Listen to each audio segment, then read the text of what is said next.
ایک سمے کی بات ہے، ایک بہت ہی وشال جنگل تھا۔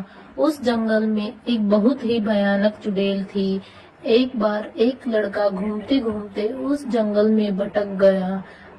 اسے راستے کا پتہ نہیں چلا۔ بہت ادھر ادھر گھومتے ہوئے اسے بہت زور سے پیاس لگ گئی۔ وہ پانی کی تلاش میں کچھ دور ادھر ادھر بھٹکا۔ پھر کچھ دیر آگے چل کر اسے ایک جھونپڑی دکھائی دیتی ہے۔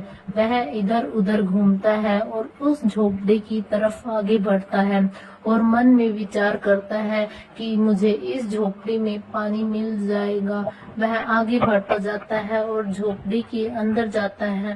وہیں اسے ایک بڑھیا ماں دکھائی دیتی ہے۔ وہ بڑھیا ماں اس لڑکے کو کہتی ہے، بیٹا اندر آ جاؤ، اور اس سے باتیں کرنے لگتی ہے اور کہتی ہے، بیٹا تم یہاں کس لیے آئے ہو؟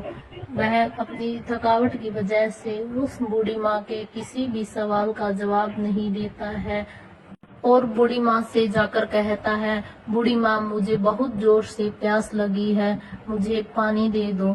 بوڑھی ماں اسے پانی لا کر دے دیتی ہے اور وہ لڑکا بیٹھ کر پانی پینے لگ جاتا ہے۔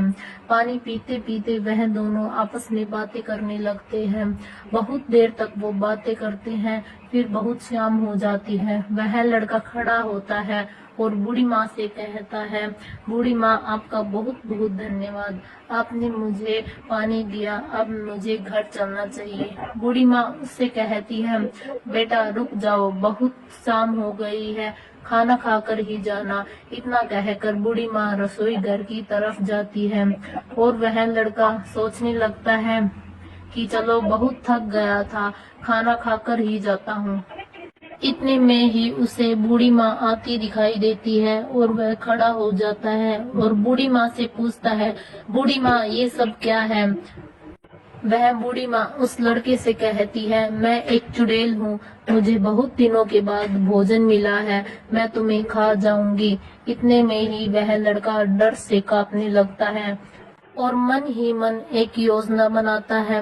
وہ کچھ دیر بوڑھی ماں کی طرف دیکھتا ہے اور پھر بوڑھی ماں سے کہتا ہے، میں کیسے وشواس کروں کہ آپ ایک چڑیل ہو؟ پھر وہ بوڑھی ماں اس لڑکے سے کہتی ہے، بتاؤ لڑکے، میں تمہیں کیسے وشواس دلاؤں؟ وہ لڑکا بوڑھی ماں سے کہتا ہے کہ میں جا کر کہیں چھپتا ہوں، آپ مجھے ڈھونڈیے۔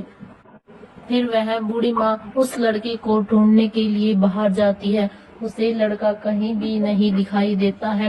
وہ کرودھت ہو جاتی ہے اور اپنے آپ کو بہت کوستی ہے۔ وہ لڑکا اپنے گاؤں پہنچ جاتا ہے اور پھر وہ اپنے گھر جاتا ہے۔ گھر جا کر وہ لڑکا اپنے پریوار والوں کے سامنے رونے لگتا ہے اور انہیں سب باتیں بتاتا ہے۔ بعد میں وہ سب خوشی خوشی رہنے لگتے ہیں۔ اس سے ہمیں یہ سیکھ ملتی ہے کہ بدھی سے بل کو جیتا جا سکتا ہے۔